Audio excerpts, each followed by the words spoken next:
Bien, buenas tardes, estimados alumnos. Nos encontramos en esta clase virtual nuevamente. ¿Ah? No he podido coordinar con ustedes para que ojalá nos pudiésemos encontrar en otra clase en vivo, dado que los horarios nuestros parece que son bien atrapados. ¿Ah? Eh, pero bueno, son las formas de condiciones que tenemos hoy día y tenemos que aceptarlos. ¿Ah? A lo mejor volvemos un día por allá por el año 2028, a lo mejor resulta. ¿Mm? Y ya también una semana importante, ¿ah? Ya saben, una semana plebiscitaria, una semana de ejercicio nuevamente de la democracia, en que tienen que eh, decidir nuestra nación si va a una nueva constitución o permanece con la constitución actual.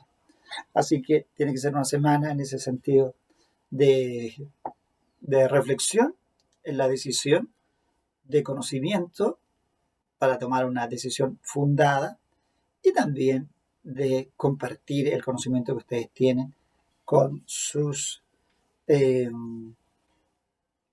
cercanos, ¿cierto? También estos días mucha gente me ha preguntado, ¿ah? ¿Qué debo votar? ¿Qué debo votar? Eso es mucho más complejo. Así que en el fondo uno cumple siempre una tarea que ilustra a los otros, ¿cierto? ¿Ah? Les presenta desde lo básico. ¿No? Vengo de un examen de grado recién en que se pregunta por la Constitución, por los derechos fundamentales, qué tiene que ver, qué tiene que tener una Constitución, qué debe regular, por qué es importante para nosotros. Así que, bueno, son elementos importantes. Lo otro es que, bueno, los contagios, la pandemia, no nos suelta, pero por lo menos hoy día los contagios anduvieron más bajos hacia, hacia los 1000, todavía no podemos bajar de la barrera ideológica. Hoy día hubo 1099, estuvimos a punto de bajar de los 1000. ¿Cómo se consigue eso? Casi ya en todas las visiones que uno tiene, las personales, porque obviamente los expertos siempre están allí, pero yo creo que en verdad la única manera parece que de mejorar esta pandemia va a ser el autocuidado. Es decir, el uso siempre de la mascarilla, el lavado de manos, la distancia, que son tan importantes. Ya ven que Europa está volviendo a lo mismo, el rebrote es una segunda ola. Hoy día en España el ministro ahí dice, no es algo que está por venir, es algo que llegó. Claro, porque ya estamos a un mes del otoño, ellos ya tienen un mes de otoño ya. Por tanto, las temperaturas han ido bajando y el fenómeno reaparece. Lamentablemente reaparece. Así que, claro que ellos fueron, en ese sentido, eh, al menos por lo que uno ve en la prensa, fueron descuidados. ¿Ah? En el sentido de que llegaron el verano y todo el mundo se sacó la mascarilla y dijeron aquí esto se terminó.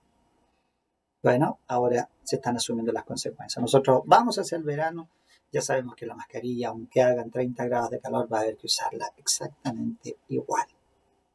No queda otra. Es lo que nos tocó vivir como humanidad. Y por otro lado, por supuesto que está también el problema económico. La pandemia ha tenido este tercer evento, que es la crisis económica, en la que todos debemos contribuir con nuestro trabajo, con nuestros emprendimientos. Muchos han hecho emprendimientos. Yo tengo un sobrino ahí que le ha ido muy bien con sus emprendimientos dulces, porque si hay algo que la gente no deja es la comida. Así que la mayoría de los emprendimientos de comida resultan. Bueno, le conversaba con unos alumnos en la mañana, la creatividad. En tiempos de crisis, la creatividad es tremendamente relevante. Aquí voy a decir algo que no a muchos les gusta, pero nosotros como chilenos yo creo que somos, en algunos casos, no todos, por eso esto es una cosa que a lo mejor habría que investigar, pero uno suele en su entorno visualizar esto. somos un poquito quedados. ¿Ah? O sea, si estamos haciendo una cosa, no, ahí no, hay esa cosa. No, es lo que le llamamos nosotros marcar el paso, ¿no? Hay que ir más allá. ¿Ah? Por ejemplo, este sobrino que yo le hablo fue el primero que despidieron. ¿Ah? Primero él trabajaba en el mundo de la cocina, no llevaba ni 3 semanas la pandemia, llegó el tema de las cuarentenas y lo despidieron, pero inacto. No había ley de protección del empleo, no había ninguna cosa en esa fecha, así que se fue a la calle con lo puesto. Y después de, digamos, de estar encerrado porque le tocó en Viña, bueno, encontró que él sabía hacer muchas cosas en términos y tenía muy buena mano y empezó a hacer repostería. Así que toda la familia está subiendo de peso porque tiene muy buena mano. De ahí está, creatividad. Van diseñando, van con su polola, van, se mueven, van a repartir, pusieron páginas, Instagram, o sea, creatividad. ¿Mm? Entonces el punto está en eso. A veces nosotros permanecemos en un estatus, como dicen algunos por ahí hoy día, por la zona de confort. Pero eso no nos lleva a nada. Nos lleva simplemente a reclamar, a decir que nadie se preocupa por nosotros. ¿Ah? En circunstancias que hay elementos en nosotros mismos que nos pueden llevar a repuntar. Nosotros no somos, por decirlo así, lo que otros construyen. Los otros nos generan los factores, pero los que nos construimos somos nosotros mismos. Si alguien me pone una barrera, claro, ahí yo digo, ya está bien, no importa, más alta, perfecto. ¿Cómo lo hago? Y yo me las ingenio y salto esa barrera. ¿Ah? O me paso por el lado. En fin. ¿Ah? Pero busco la manera de sortear la adversidad que los otros ponen de mi lado. Tengo que decir el apellido de los abogados, pues, y de las abogadas. Mientras esté en el área de lo lícito, no hay ningún problema. La licitud para nosotros es un tema relevante. Y otro que ya podría ser de orden ya moral, que es, mientras también sea con respeto a las personas, es importante también. Lo que está pasando con los muchachos que hacen, ¿cómo se llama esto? Que reparten los delivery, que no me gusta la expresión en inglés, pero yo le va a repartidores nomás. Bueno, pero lo que hacen este transporte de mercaderías de alimentos, que lamentablemente están pasando por una situación bastante crítica. Están en una exposición permanente y sin embargo no tienen ningún beneficio de protección. Entonces por ahí se enojaba alguien que hablaba en la televisión y decía, pero ¿cómo es posible que las empresas estén no colocando los requerimientos mínimos? Entonces ahí, bueno, está bien esa situación en la que uno dice, hago un emprendimiento, sí, pero el emprendimiento tiene que ser también con respeto a los derechos de los otros. Y esto lo digo para todos los emprendedores, porque hay muchos emprendedores que lo primero que hacen es no pagar a su gente. ¿Mm? Ponen ahí un local pequeño, contratan a una persona, pero esa persona no le paga la AFP, no le paga la ISAP, la FONASA, no pagan nada. Entonces, cuidado con hacer emprendimientos que en el fondo no respeten el derecho de los otros. Esos emprendimientos, en el fondo, tienen un costo implícito, es lo que se alegó mucho tiempo respecto de la economía china. ¿Ah? ¿Por qué tan barato? Obviamente porque el costo en materia de remuneraciones era bastante bajo. Eso se alegó mucho. No sé en qué estará el plano actual, pero se llamaba el dumping en su momento eso. Bueno, cosas del mundo. Vayamos con lo nuestro, señoritas y señoritos, futuras abogadas y futuros abogados. Nosotros estamos viendo el tema económico también, por cierto, el tema económico de la sociedad conyugal. ¿Qué forma esta sociedad conyugal? Estoy buscando mi plumón por ahí. ¿Qué forma, qué integra esta sociedad conyugal? Que ya yo siempre digo tan venida a menos, ¿ah? Tan, de alguna manera, en baja debido a que los matrimonios están bajando también en número de celebración y los que se celebran además en sociedad conyugal también han ido bajando. Por lo tanto, es una institución a la que seguramente en la forma en que está concebida no le debe quedar mucho tiempo más. Bueno, veamos qué nos depara el futuro. Y ya habíamos entonces que ahí estaba ese famoso haber social, ¿cierto? Con su haber absoluto, su haber relativo. Absoluto y el haber relativo, que es donde estaban los bienes que ingresan por efecto, eh, perdón, no por efecto, sino que entran los bienes al haber relativo, pero con derecho a recompensa. Es decir, no es un ingreso definitivo del cual después se deban desprender los gananciales, sino que al contrario, es un ingreso en el que al final, al término de la sociedad conyugal, deberá pagarse entonces la respectiva recompensa. Las recompensas de acuerdo al 1734 que se pagan en dinero y deben estar o ser más o menos equivalentes en valor al momento en que se generó la recompensa. Es decir, ese abandono del criterio nominalista que tenía el código, que las cosas entraban a un valor 1 y se mantenían en valor 1 independiente de cualquier eventualidad que hubiese ocurrido con la economía, con el precio, con el dinero, con la inflación. ¿Ya? Bueno, eso ha ido cambiando, actualizando ese código. Hoy día creo que alcanzamos a ver también algo de esto. Está el haber propio. Y en el haber propio, que están efectivamente todos los bienes, por ejemplo, inmuebles que los cónyuges tienen antes de celebrar el matrimonio, los bienes inmuebles adquiridos a título gratuito durante el matrimonio, los bienes muebles que han sido excluidos de la sociedad conyugal. ¿Se acuerdan que lo vimos ahí mismo en el 1725? Los bienes muebles que los cónyuges han excluido de la sociedad conyugal. Dice número 4, pero podrán los cónyuges eximir de la comunión cualquiera parte de sus especies muebles, designándolas en las capitulaciones matrimoniales. Bueno, todos esos bienes entran aquí. También los del 1736, es decir, aquellos bienes cuyo título es anterior a la celebración de la sociedad conyugal. Por ejemplo, cuando se consolida el dominio que respecto al cual solo se tenía posesión, se declara la prescripción y esa prescripción opera dentro del régimen de sociedad conyugal. Cuando se ha celebrado un contrato de promesa que conste por escrito antes y cuya venta o cuya contrato prometido se ejecuta dentro de la sociedad conyugal. ¿Bien? Entonces, todos esos bienes también entran al haber propio. Ahora, si se trata de bienes muebles, aquellos que se refieren en 1736 quedan en el haber relativo con cargo de recompensa. ¿Ya? Bueno, pero hay un tema que creo que lo dejamos enunciado ahí la semana pasada, donde es relevante una institución. La voy a tratar porque obviamente es importante conocerla. A mí me ha tocado verla, creo que una o dos veces, que es la subrogación. Ingresan al haber propio los bienes subrogados. Nosotros tenemos aquí el 1727 y habla de la subrogación de inmueble a inmueble y de inmueble a valores.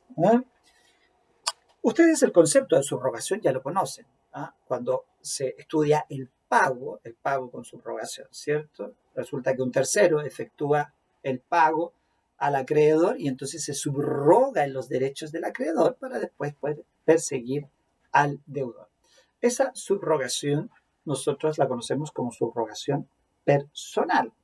Pues aquí estamos ahora en un caso de subrogación, pero de subrogación real.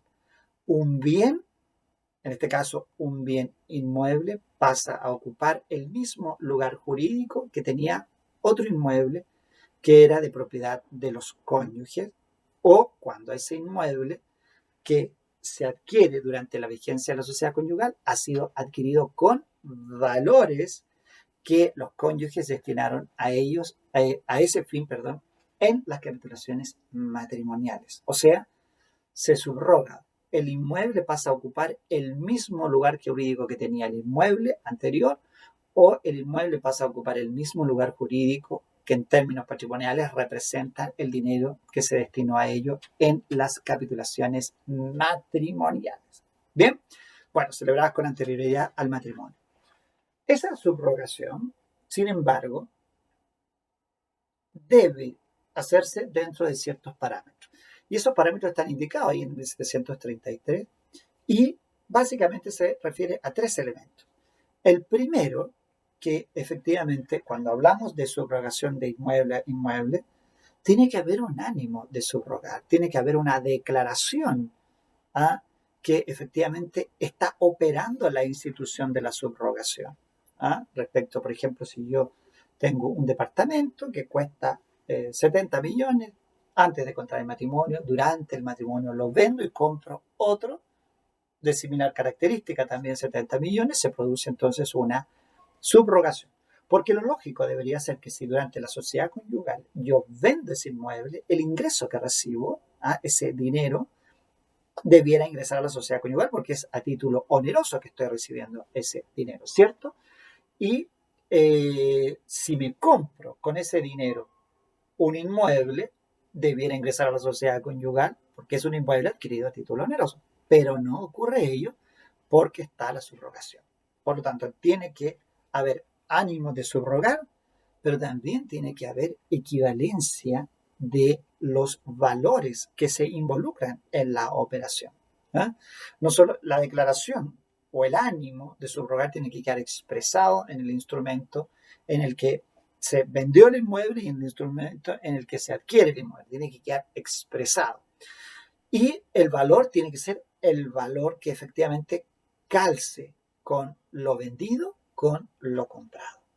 Pero como la realidad nunca es tan exacta, el código estableció ciertas reglas.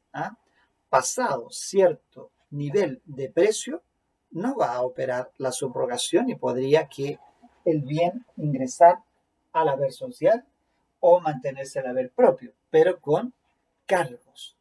Si queda en el haber social, dado que se produce una diferencia de precio, por ejemplo, el departamento lo vendí en 70, pero me compré uno de 140, entonces, o de 180. Claramente el departamento no va a ingresar a la sociedad conyugal, pero la sociedad conyugal va a decir sí, pero lo compramos con 70 que aportó el cónyuge. Bueno, eso se los debo en carácter de recompensa. ¿Ven?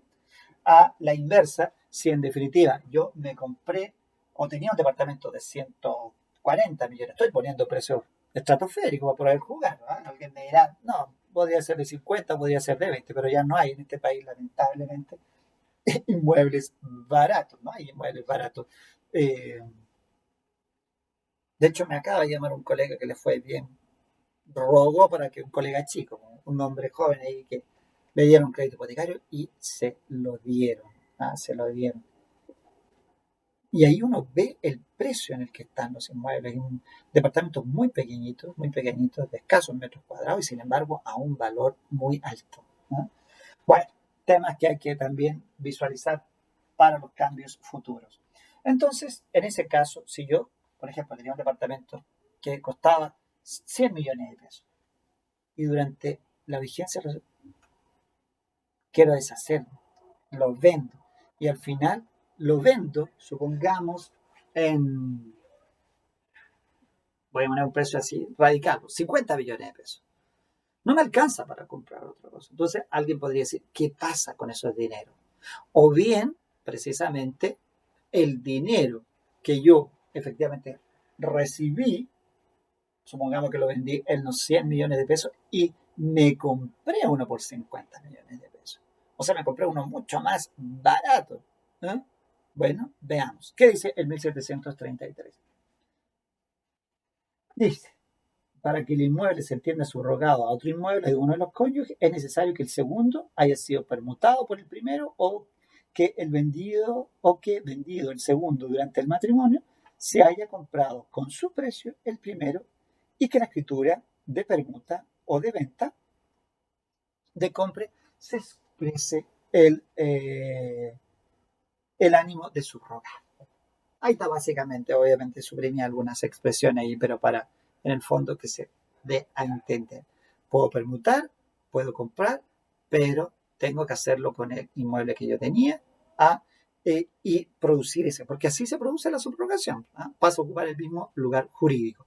Pero en el segundo inciso ya vienen las aplicaciones y restricciones. La primera que tenemos allí es que efectivamente haya existido ánimo. Puede también subrogarse inmueble a valores propios de los cónyuges y que no consistan en bienes raíces. Más, para que valga la subrogación, será necesario que los valores hayan sido destinados a ello en conformidad al número 2 del artículo 127 y que en la escritura de compra del inmueble aparezca la inversión de dichos valores y el ánimo de subrogar. ¿Ven? Esa expresión tiene que quedar allí, porque al menos la escritura que me tocó revisar, creo que en su momento la traje o la dejaría en la oficina, pero no, yo estoy seguro que en algún minuto la traje esa escritura.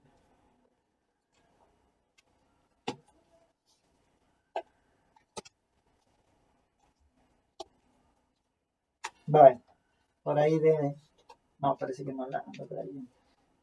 Bueno, ahí para haberla ido directamente a la cláusula de subrogación, cómo opera, pero en el fondo es simplemente señalar que con el dinero que se obtiene aquí, se hizo acá, o con el dinero que teníamos en las capitulaciones, se compró acá.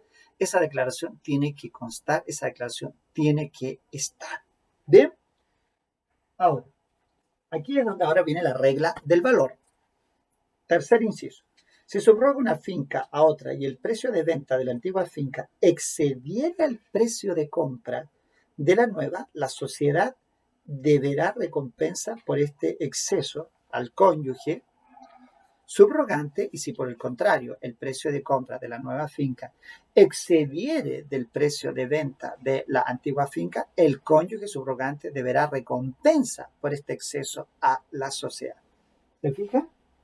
O sea, si yo vendo, tenía en 100 y lo vendo en 50 y con esos 50 me compro un departamento, queda un exceso. Ese exceso se va a la sociedad y eso la sociedad lo debe como recompensa al final. Pero si al contrario, vendí en 50 y el que me compré es de 100, pongámosle 90 para no entrar en el problema que viene después.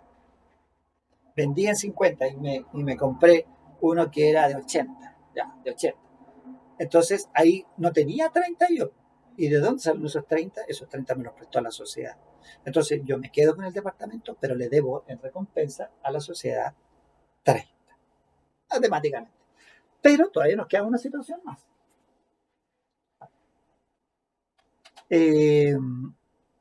Pero no se entenderá haber subrogación cuando el saldo a favor o en contra de la sociedad excediere a la mitad del precio de la finca que se recibe, la cual pertenecerá entonces al haber social, quedando la sociedad obligada a recompensar al cónyuge por el precio de la finca enajenada o por los valores invertidos, y conservando a este el derecho de llevar efecto la subrogación comprando otra finca. ¿Ah? ¿Qué significa eso? Que en el fondo yo el inmueble que me compré era de tal valor que excede a el precio de aquel que yo vendí en más de la mitad, como dice allí, excediere la mitad del precio. En ese caso, entonces, el nuevo departamento ya no es mío, sino que derechamente es de la sociedad y la sociedad me debe recompensa por lo que en el fondo me prestó para yo adquirir este inmueble como sociedad conyugal. ¿Ya? Así que ahí en ese caso no hay subrogación cuando excede de la mitad del precio. Es importante manejarlo por si en alguna oportunidad les tocara, pero como les digo, yo no lo he visto mucho. Lamentablemente, incluso en la vez que me tocó verlo, fue triste porque el marido, ya fallecido,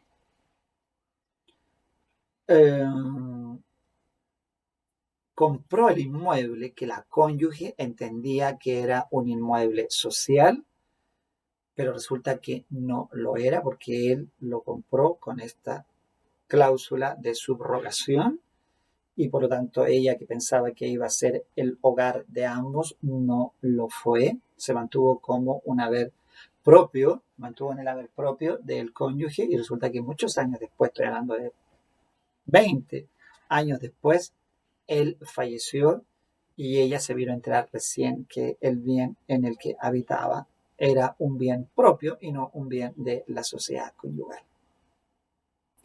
Bueno, entonces se sintió ahí un poquito, yo creo, no lo sé, lo personal, pero me imagino que cualquier persona se debe sentir un poco como engañada por esa figura, sobre todo si no lo supo, si toda la vida creyó que era el inmueble que compraban para ambos, pero él había hecho la declaración de subrogación. Ella seguramente no participó de la escritura porque obviamente estamos hablando de tiempo atrás, la mujer no tenía tanta injerencia, de hecho antes de la reforma del año 89, así que bueno, se enteró después que él había fallecido de cómo habían sido verdaderamente las cosas. A tenerlo presente. Bien, lo mismo pasa con los valores, ahí están dichos en el artículo 1733. Para cerrar el tema del activo, hay que analizar algo que a veces pasa, que es la presunción. Es decir, presunción, hasta ahí nomás, ¿no? Presunción de que algo pertenece a la sociedad. ¿No? Fíjese que el 1739 dice toda cantidad de dinero y de cosas fungibles, todas las especies, créditos, derechos y acciones que existieran en poder de cualquiera de los cónyuges durante la sociedad o al tiempo de su disolución, se presumirán pertenecer a ella a menos que aparezca o se pruebe lo contrario. Hay una serie más de detalles allí en la norma. Esto me tocó discutirlo en una, digamos, situación compleja porque estábamos frente a un cónyuge que tenía una cantidad importante de dinero, pero tenía en acciones. ¿No? Entonces, el tema de las acciones era que si las llevaban a liquidez era mucho dinero y había que pagar impuestos y una serie de cosas. Entonces, por allí asesores externos a la cliente, se le dijo, mira, ¿por qué no hacen un mandato, ahora que tu marido todavía está vivo, para que ese mandato lo tengas tú y vendas esas acciones, pero antes que él fallezca, muy poco tiempo antes que él fallezca? Entonces, técnicamente se va a producir una diferencia entre el precio entre la compraventa, el momento de la transacción, el momento del pago del precio y todo, y después la recepción de los fondos ganados con la liquidación de las acciones. El punto es que, no me recuerdo muy bien la presión porque fue hace años, le recomendaban vender, el caballero se enfermó, estaba muy grave, ella hizo efectivo el mandato. Entonces, el día viernes dio una orden de venta de las acciones. Las acciones, si mal no recuerdo, no estoy muy seguro, pero dieron orden de venta el viernes. El sábado falleció el caballero y el día lunes se ejecutó la orden y las acciones fueron vendidas. Entonces la orden salió antes de terminar la sociedad conyugal. La venta se verificó un día después de extinguida, porque él murió el sábado o el domingo y se vendieron el lunes y después vino el ingreso de este tema. Entonces, ¿cuál era la figura que querían para la señora? Que en el fondo las acciones se habían vendido cuando ya no había sociedad conyugal, entonces al no ser sociedad conyugal, habían sido como acciones de ella, entendiendo que la sociedad conyugal había terminado, y por esa razón entonces eso debía tener otro tratamiento tributario. Era una complicación enorme. Entonces, como a mí me invitaron a la reunión, yo le dije, yo veo un problema, porque yo me acordaba de 1739, yo le dije, aquí hay una presunción. Todos los dineros que existan, todas las acciones que existan, en el momento en que se efectivamente termina la sociedad conyugal, van a ser de presunción de dominio de la sociedad. Por tanto, cualquier operación que aparezca vinculada entre el día antes de morir y el día después de morir uno de los componentes de la sociedad conyugal, obviamente que va a despertar la alerta de un liquidador en el caso de un partido, ya que la sociedad conyugal, cuando se liquida, tiene que hacerse por un partido. Entonces, bueno, no me hicieron caso, dijeron que no, que lo iban a hacer y que no iba a pasar nada porque sí se ocupaba de a poco el dinero, en fin, una situación muy, que exigía de la cliente que ella tuviera cuidado. Eso lo encuentro de un error increíble, porque la cliente va a actuar naturalmente y va a hacer lo que tenga que hacer. Ahora, cuando tenga el problema, ¿a dónde va a recurrir? Va a recurrir donde ese asesor y le va a decir, oye, tú me dijiste que hiciera esto. ¿Y qué va a decir el otro? ¿Se va a lavar las manos? No creo, sería antiético, ¿cierto? Esa persona tendría que decirle, bueno, ahora vamos a tener que solucionar el problema. Pero el punto es, ¿para qué llevar al problema? Entonces, los tiempos que se ocupan en hacer operaciones en el instante en que se produce el término de sociedad conyugal puede llegar a ser una presunción incluso de no actuar con buena fe. ¿Mm? Toda cantidad de dinero y de cosas fungibles, todas las especies, créditos, derechos y acciones que existieran en poder de los cónyuges durante la sociedad o al tiempo de su disolución. Fíjese que incluso el legislador fue bien cuidadoso, al tiempo de la disolución. No dijo a la fecha de la solución, porque uno podría decir, bueno, si a la fecha, entonces resulta que el día de mañana se vendieron la acción al día siguiente y ya no habría sociedad conyugal. Es otra cosa. ¿Mm? Pero obviamente que la idea es que el entorno de ese momento es el que determina. ¿Ah? Eh, Ahora, aquí está la... Se presume que todo bien adquirido a título oneroso por cualquiera de los cónyuges después de disuelta la sociedad conyugal y antes de la liquidación se ha adquirido con bienes sociales. ¿Ven? Se ha adquirido con bienes sociales, o sea, presumiendo que todavía permanece subsistente esto. Entonces, esta presunción de dominio, en el fondo lo que busca es la buena fe de las partes.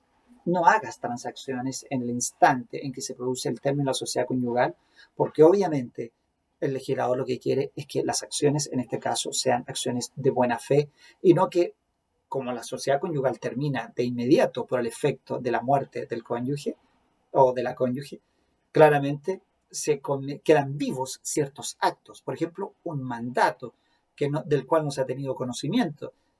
El viernes opera el mandato, se ejecuta el mandato, se hace una orden de venta y quien vende las acciones no sabe, a lo mejor inclusive, que la persona ha fallecido.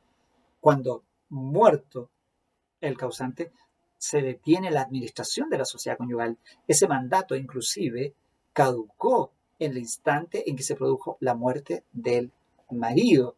¿Ah? ¿Por qué?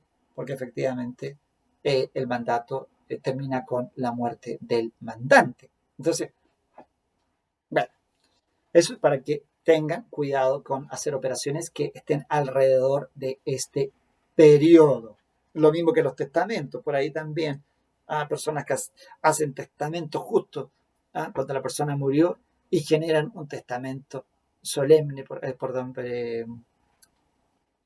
otorgado ante 5 testigos, para decir que en verdad la persona había testado cuando en verdad no había testado. Bueno, hay que tener el comportamiento ético cuando efectivamente se conoce la ley, se sabe cuáles son sus efectos y se sabe las consecuencias que derivan de su transgresión en términos de transgresión a los términos legales. De hecho, le acabo de preguntar precisamente eso a la alumna en el grado.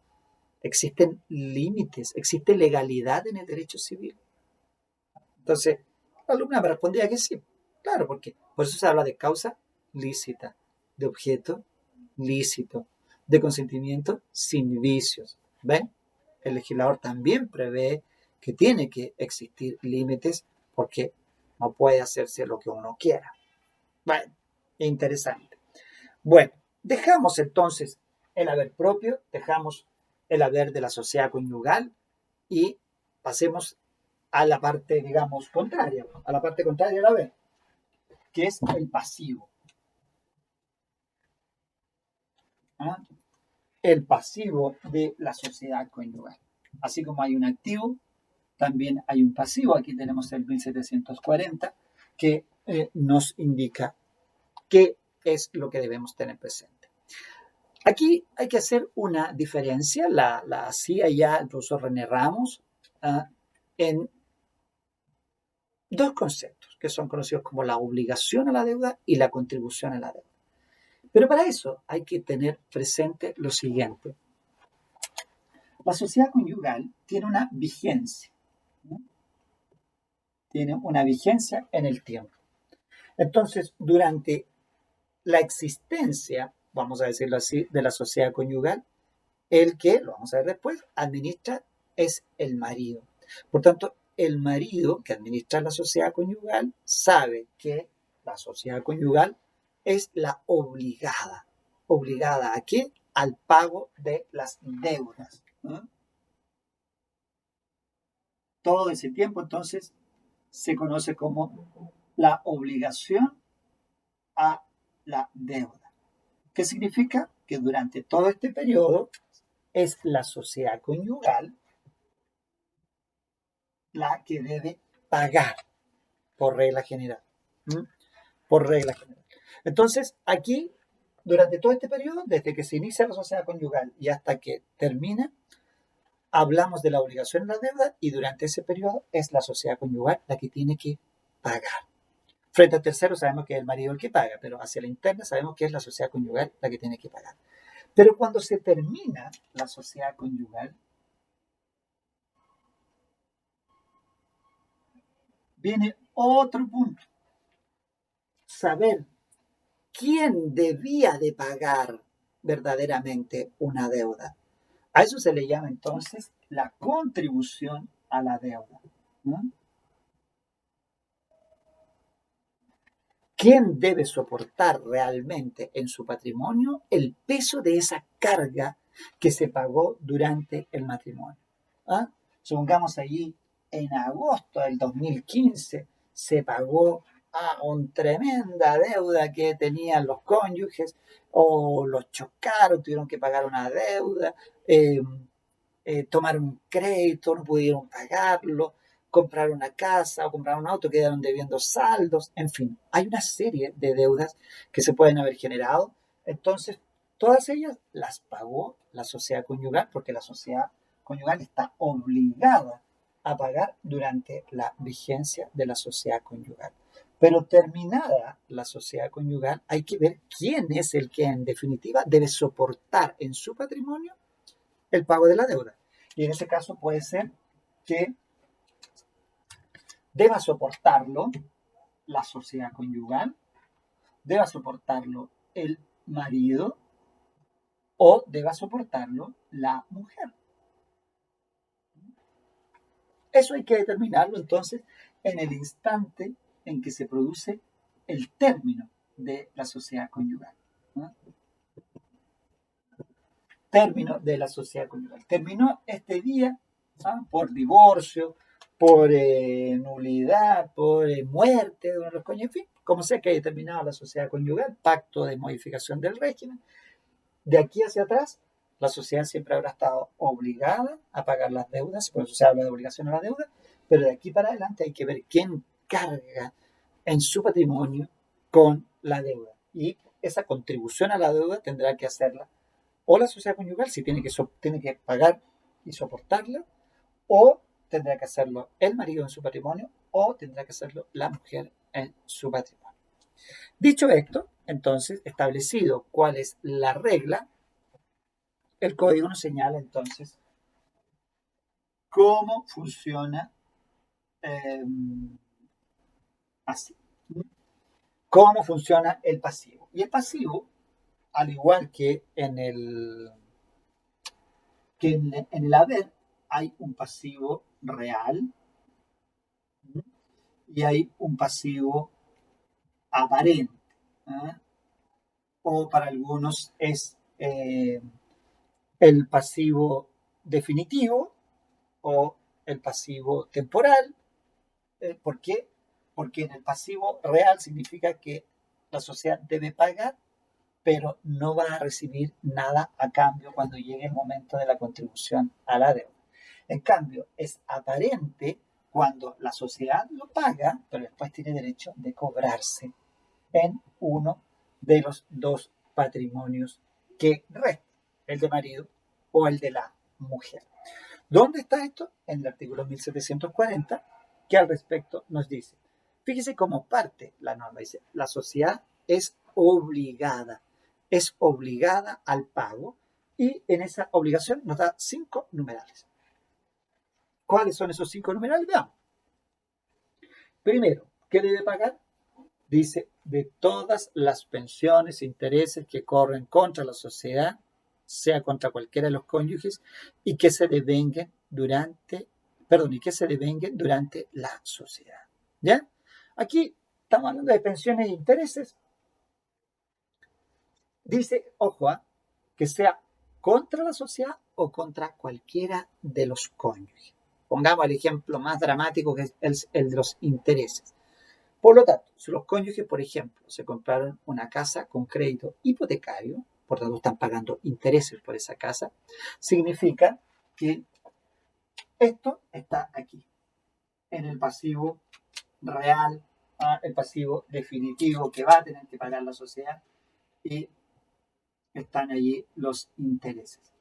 Sea que corren contra la sociedad, sea que corran contra los cónyuges. ¿Qué significa esto? Que puede tratarse una deuda personal. Pero de la deuda personal, supongamos que yo tengo una deuda personal, supongamos que traigo una deuda personal desde antes del matrimonio, contraigo una deuda de aquellas que son personales durante la sociedad conyugal, el legislador me dice, la sociedad te va a pagar los intereses, no el capital. De manera que si el capital son 100 y por intereses debo 20, los 20 los paga la sociedad. Sea que sea una deuda social, por ejemplo, porque efectivamente se generó la compra de un inmueble con un crédito hipotecario, o porque yo tengo una deuda personal y en esa deuda personal debo los 100 y debo intereses por 20. Bueno, los 20 solamente los paga la sociedad conyugal. El capital es deuda personal y deberá pagarse por acá. Pero no lleguemos ahí todavía. Vamos al 2. Dice, de las deudas y obligaciones contraídas durante el matrimonio por el marido o por la mujer con autorización del marido o de la justicia en subsidio y que no fueren personales, de que lo de esta, como lo serían las que se contrajesen para el establecimiento de los hijos de un matrimonio anterior. Si yo me tengo que preocupar, por ejemplo, de los gastos que me irrogan los hijos de un matrimonio anterior, la sociedad va a pagar. Pero, ojo, ¿qué es lo que se hace cargo a la sociedad? Colocamos aquí 2. Aquí dice deuda. Utiliza otro término el legislador. Deuda. Por lo tanto, estamos hablando que aquí entra el capital a pagarse. ¿Ya? Entonces, dice, las deudas y obligaciones contraídas durante el matrimonio por el marido o la mujer con autorización del marido o la justicia y que no fueren personales. De manera que toda deuda social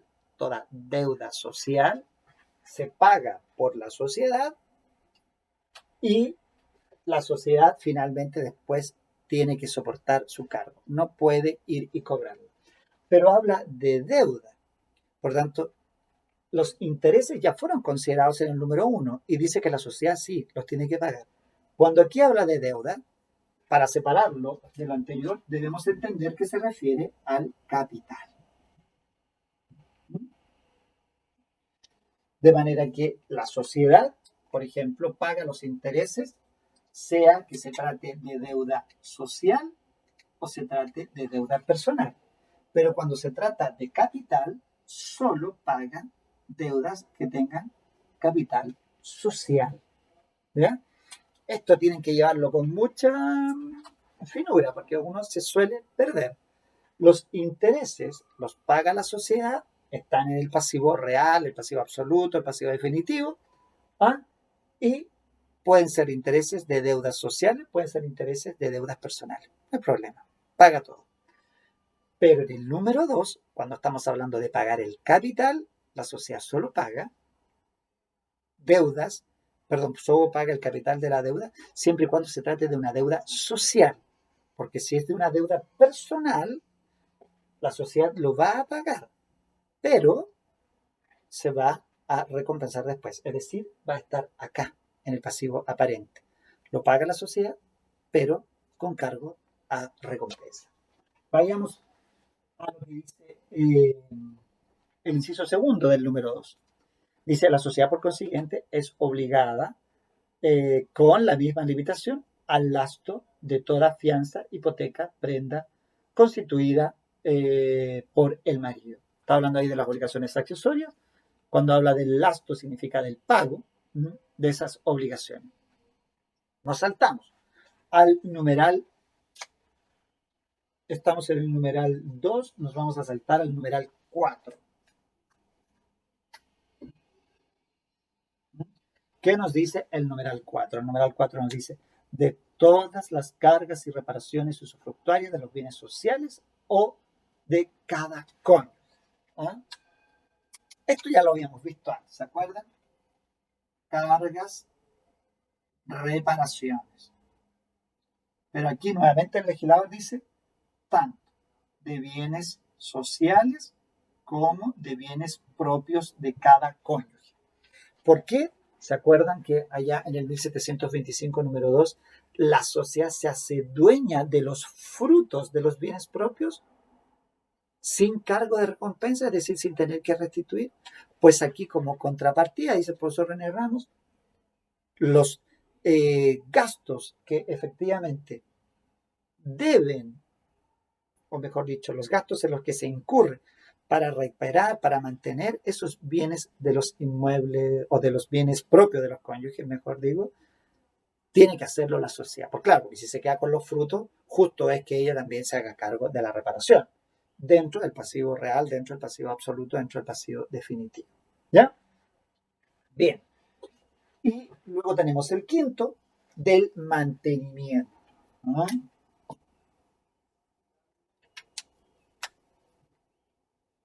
Del mantenimiento. ¿Ah? Dice del mantenimiento de los cónyuges, del mantenimiento, educación y establecimiento de los descendientes comunes y de toda otra carga de familia. Ah, importante ese término, porque incluso dice, se mirarán como carga de familia los alimentos que uno de los cónyuges esté por ley obligado a dar a sus descendientes o ascendientes, aunque no sean de ambos cónyuges, pero podrá el juez moderar este gasto si le pareciere excesivo, imputando el exceso al haber del cónyuge. ¿Ah? Obviamente que la mantención de la familia común tiene que ser la preocupación de la sociedad, tanto en la obligación a la deuda, tanto en la contribución a la deuda, es decir, la paga, pero después de terminar la sociedad conyugal no puede exigir recompensa, tiene que soportarla de manera definitiva. ¿Ah? Eso ocurre con la mantención y eso incluye los alimentos que debe dar un cónyuge, por ejemplo, a hijos de un anterior matrimonio. ¿Ah? Cuando dice aquí, aunque no lo sean de ambos cónyuges. ¿Ah? Ahí yo me equivoco porque digo de ambos cónyuges, de un anterior matrimonio, podría no ser de un matrimonio, claramente. Eh, y finalmente vamos al número 3 que nos hemos saltado porque el número 3 está acá, está del otro lado. ¿Qué dice el número 3? La sociedad es obligada al pago, número 3, de las deudas personales de cada uno de los cónyuges, quedando el deudor obligado a compensar a la sociedad lo que ésta invierta en ello. ¿Ah? Entonces acá están las deudas personales. ¿Mm? Esto es importante. ¿Por qué? Porque si hay una deuda personal, y ojo,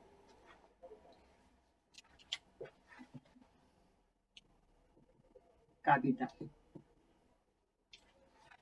El capital de la deuda lo tiene que pagar Lo paga la sociedad, obviamente, durante la vigencia de la sociedad conyugal, pero al término va a tener que pagarlo el cónyuge que generó esa deuda personal. ¿Ah? Porque es, en este caso, es obligación personal, no es de cargo, es con recompensa o con compensación, como dice el código, cuando es el capital. Pero los intereses de esa deuda están aquí. Por tanto, esos van al pasivo definitivo. Pongamos un ejemplo. Supongamos que estudia Derecho a los cónyuges antes de casarse y pidieron un crédito para pagar la universidad. Se casan y están pagando ese crédito, están pagando esos intereses. Bueno, mientras estén pagando intereses por esa deuda para estudiar que contrajeron antes de casarse en sociedad conyugal, los intereses de esa deuda los está pagando la sociedad y los paga de manera definitiva, porque está en el haber definitivo, en el haber, o sea, perdón, en el pasivo real, en el pasivo definitivo. En cambio, el capital de esas deudas que ellos contrajeron, supongamos que se endeudaron en 5 millones de pesos, pero están pagando intereses por 1,5 millones. O sea, 6,5 millones en total. El 1,5 millones, que es solo de intereses, lo tiene que pagar la sociedad como pasivo real definitivo. Pero los 5 millones, que son lo que constituye el capital, lo tiene que pagar, o lo tiene que soportar el cónyuge que generó esa deuda. Durante la vigencia de la sociedad conyugal, irá a la sociedad, sí, lo pagará, va a extender, supongamos, el cheque, ya, ahí está, pago la deuda que tengo con la universidad. Pero cuando termine la sociedad conyugal y veamos el problema de la contribución, ¿quién debe soportar en definitiva en su patrimonio? Vamos a decir, ¿de quién era la deuda? Ah, la deuda era del marido. Bueno, entonces aquí se le descontará ese pasivo y se cargará en su patrimonio que tenga esa fecha el pasivo que debe o adeuda a la sociedad conyugal. ¿Ven? Así funciona entonces. Por eso les decía yo que es importante hacer una diferencia entre el interés y el capital. El capital, cuando es deuda social, ningún problema, lo paga la sociedad. Pero cuando se trata de una deuda personal, el capital corresponde a deuda personal y lo pagará la sociedad durante la vigencia de la sociedad conyugal. Pero al terminar esa sociedad conyugal, el que debe soportar en definitiva será el marido o la mujer, sea quien fuere que ha generado la deuda personal. Hay que tener cuidado con los conceptos, ¿ah? Porque por ejemplo aquí veíamos de la mantención de los cónyuges. Hay muchos elementos que hoy día en las sociedades actuales se han ido modificando. ¿Qué pasa, por ejemplo, si la cónyuge se gastó en un viaje a Europa 20 millones y se fue con, supongamos, sus mejores amigas? ¿Mm? Entonces uno dice, bueno, ahí se generó un crédito, se generó un pago. ¿Eso es una carga de familia? ¿Ah? ¿Debe la sociedad hacerse cargo del viaje que ha hecho la cónyuge o el cónyuge con sus amigos? Porque este podría ser un caso más común, como aquellos maridos que se fueron a Rusia para el Mundial de Fútbol y todavía siguen pagando el viaje. Entonces alguien podría decir sí, pero eso no es ninguna carga de familia, no es para la mantención de los cónyuges, así que eso es deuda personal. La sociedad se encargó de pagar todo el viaje a Rusia para que fueras a ver el mundial, pero ahora que la sociedad conyugal terminó y ahora que ya no tenemos nada que ver tú y yo, pues entonces hazte cargo y paga. ¿Mm? Bueno, estamos en un momento de conflicto, por supuesto que al terminar la sociedad conyugal, si es que termina, por ejemplo, con un divorcio, no termina muy bien, estaríamos en un gran conflicto. ¿Ah? Porque si los abogados saben manejar muy bien los conceptos del pasivo y de interpretar la que significa carga de familia, podría haber un juego ante el partidor. ¿Mm? Bueno, muchas cosas, ¿verdad? Porque si ambos se dieron un viaje, los abogados van a compensar. ¿Mm? Hay cosas que hoy día, por ejemplo, son bien discutibles. ¿Ah? Por ejemplo, una reparación, no sé, el marido se hizo una cirugía plástica, se hizo una liposucción porque tenía tanta panza el hombre que se hizo una operación, no por salud, sino porque efectivamente quería verse más esbelto. Y la mujer le dice, bueno, ese es problema tuyo. Ah, tú fuiste el que comiste sin límite y ahora esa operación la pagó la sociedad, porque la operación fue hace 3 años atrás, por invento, ahora ya estamos separados, no tenemos nada que ver. Pero bueno, hazte cargo. ¿Ah? Lo mismo que si fuera una cirugía plástica para la mujer, una cirugía de embellecimiento. Bueno, por ahí también las personas dicen, bueno, pero yo me saqué la panza por ti, por hacerlo mejor, para que me vieras mejor. Y la mujer podría decir, sí, yo también me fui y me hice esta cirugía para verme mejor. Bueno, si es así, entonces podría considerarse que a lo mejor es una carga de familia, que tiene que ver con la mantención de los cónyuges. ¿Sí? Puede ser. Bueno, son cosas que se pueden discutir en instantes como es. Bien, bueno, ¿qué otro elemento viene aquí? Creo que no hay mucho más que tratar respecto al pasivo. Ahora viene el gran tema, que es el tema de la administración. ¿Quién administra este activo? ¿Quién administra este pasivo? La administración de la sociedad conyugal. La administración de la sociedad conyugal hasta el día de hoy tiene dos formas. Se puede administrar ordinariamente y se puede administrar extraordinariamente. Nosotros vamos a ver la administración ordinaria porque es la más común, ¿eh? Aun cuando a la mujer a veces le hace mucho sentido tener conocimiento respecto de la administración extraordinaria, sobre todo cuando la mujer busca separarse de una administración fraudulenta del marido o de una administración negligente. Ahora, es un derecho exclusivo de la mujer. El marido no puede renunciar nunca a la administración de la sociedad conyugal. No existe ese derecho para el marido.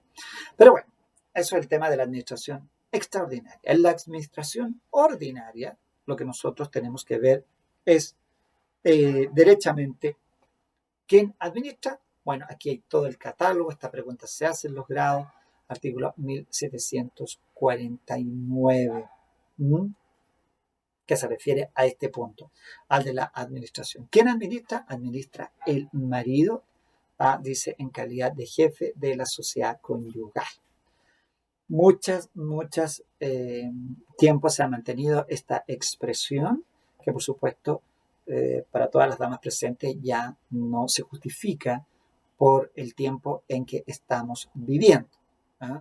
No podemos aceptar que haya ese trato discriminatorio entre marido y mujer, pero el proyecto que está de ley hace muchos años, que hay un proyecto de ley en el Congreso que buscaba dar la administración a los cónyuges a elección de ellos, yo creo que no va a prosperar mucho, por lo que decíamos antes, porque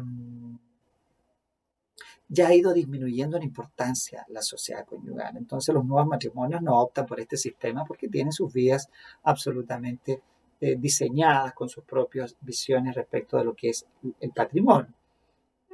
Así que es probable que a lo mejor cuando se apruebe el proyecto ya no tenga mucho sentido. Como pasó con el que eliminó este de las segundas nupcias, porque obviamente ahora que la mujer está, o que las personas no están optando tanto, no digo que se haya extinguido el matrimonio, pero ya no están optando tanto por el matrimonio, pareciera ser que este no es un tema muy relevante. Habría que ver cuántas personas al año se casan en este periodo de transición, es decir, de haberse obtenido, digamos, su terminación del matrimonio e inmediatamente a entender que antes de 9 meses quiere casarse, lo veo difícil. Deben haber casos, pero el derecho no se puede estar fijando solo en casos únicos. Hay que avanzar en ese sentido. Bueno, bien, estamos en la hora, que es lo reglamentario para los efectos de evitar la saturación, de permanecer conectado a una red. Bien, bueno, estaremos en contacto. Mientras tanto, cuidarse mucho, estudiar y bueno, que sea lo mejor para lo que viene.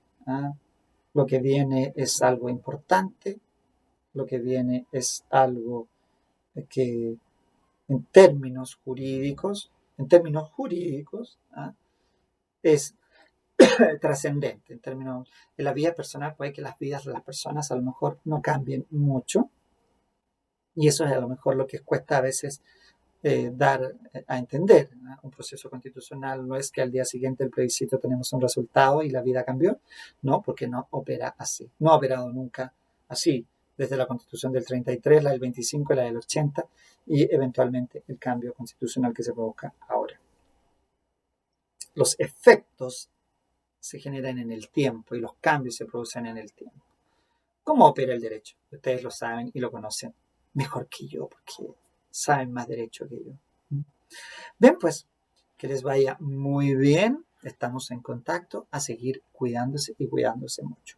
Edúquese lo más que pueda. Y que Dios nos ampare, como dice la doctora Polo. Nos vemos, ¿eh?